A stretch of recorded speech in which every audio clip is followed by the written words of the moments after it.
Hey everybody, my name is Robert Ogie. If you don't know me, I'm the pastor here at Cutler Bay Worship Center, and I just thought I would do a video of kind of walking you through some of the stuff I've been doing around here.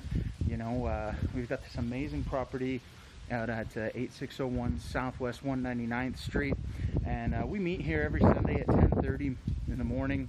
And if you're in the area, we'd love to have you, love to host you and worship God with you and have you join us. But I just thought, you know, like I do some work on the property here and I do some work in the buildings, and I thought it would be kind of fun to give an update. I've, of course, talked to my congregation about the work that I'm doing, but I thought it would be fun to just do a video and kind of show some of the stuff that happens to make a church function, to make things go. You know, we have this, like I said, we have this awesome property, but of course buildings, they go through renovations. We go through things where things have to be updated and upkeep and all that kind of stuff. And so I thought, hey, why don't we do a bit of a video that shows what we're doing. So I'm doing some renovations in the sanctuary at the moment. And of course, none of them can be seen because they're all behind a wall that's on a stage. And so, but I came across this one area. I'll show some pictures in just a section behind the stage that was really confusing to me. Could not figure out what it was for. There's this big gaping hole, if you can see it here, in the back of the room. It's 2 feet deep, and it's all concrete. And we think we have determined what it is. If you can see in the sanctuary here, we have these areas on the side. It's a little messy, but we've got these areas on the side right here that are full of stone. Well, years ago, those actually used to have live plants in them. In fact, the one area on the other side of the sanctuary actually has a water faucet, like a hose hookup in the middle of the sanctuary. And so there used to be live plants in there. And what we think, I was talking to someone that used to come here like over 30 years ago, because this building that we're in is almost 60 years old now. And so we think that this is a third planter box in the sanctuary building that would have had, or would have been purposed to have plants. And then we had this brick wall, kind of a decorative brick wall. I'll put some pictures of that as well, because I'm starting these videos a little late. The brick wall needed to come down. It was actually starting to fall apart. I'll show you a picture of that, where there was a piece of fabric attached to the top of the brick wall. I went to pull that fabric down, and 3 bricks came down at me. And so that was a little interesting.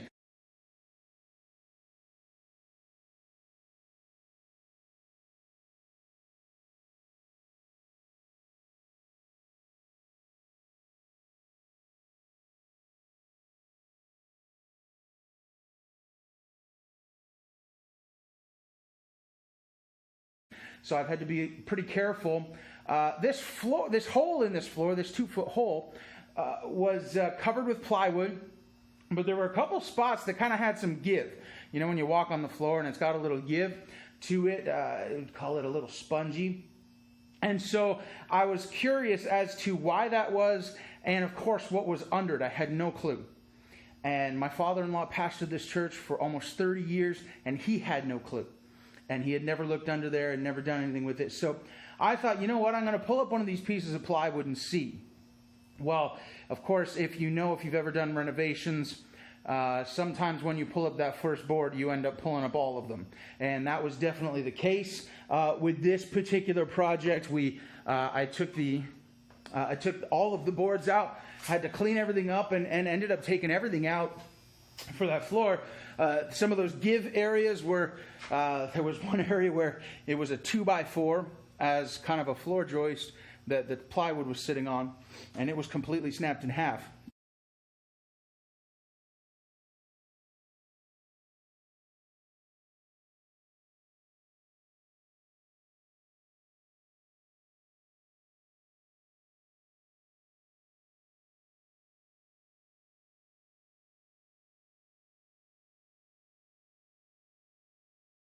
And so I'm glad nobody ever fell through. I'm glad I didn't fall through. And so I am rebuilding the floor that covers this hole. And so that's a lot of work. But I thought, you know what? Why don't we bring people into the process, because it's kind of fun. If you go here, this is good update for you on what's happening with the church. If you don't go here and you know who I am because we're friends, then you can watch me build stuff. But I thought, hey, why don't I show a little bit of a video of what's going on here, and I'll try and keep you updated as things progress with the renovations.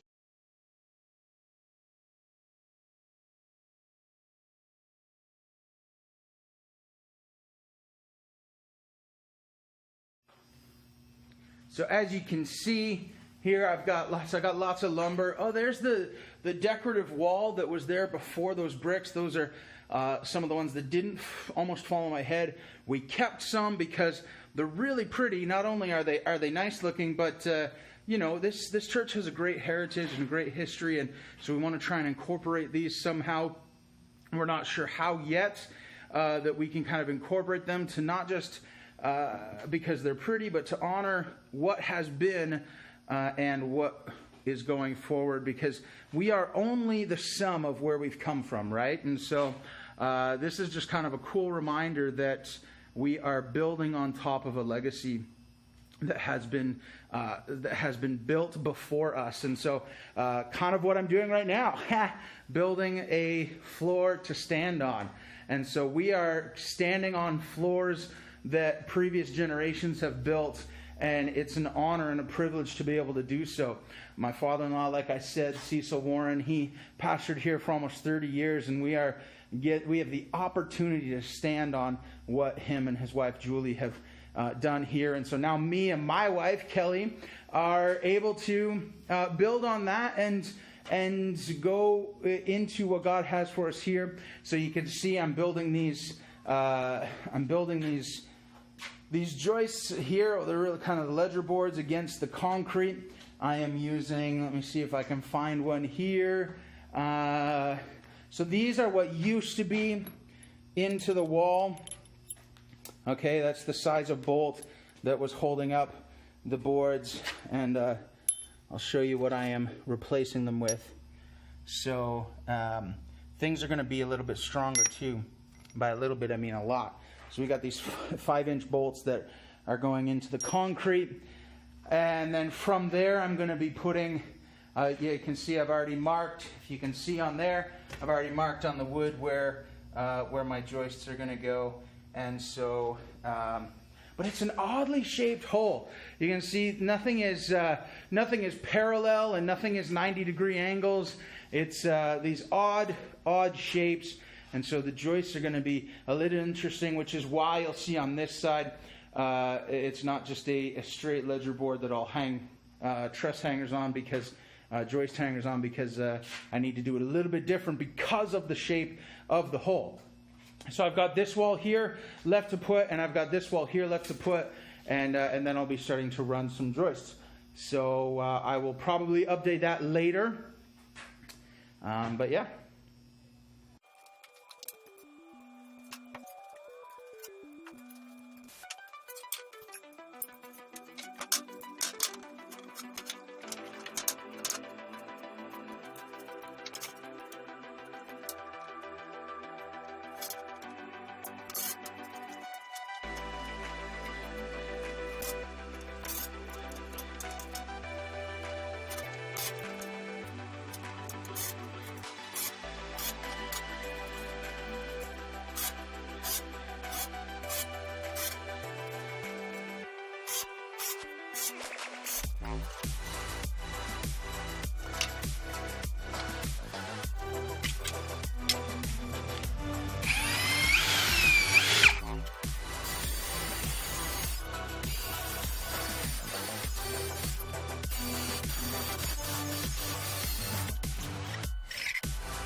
Wow.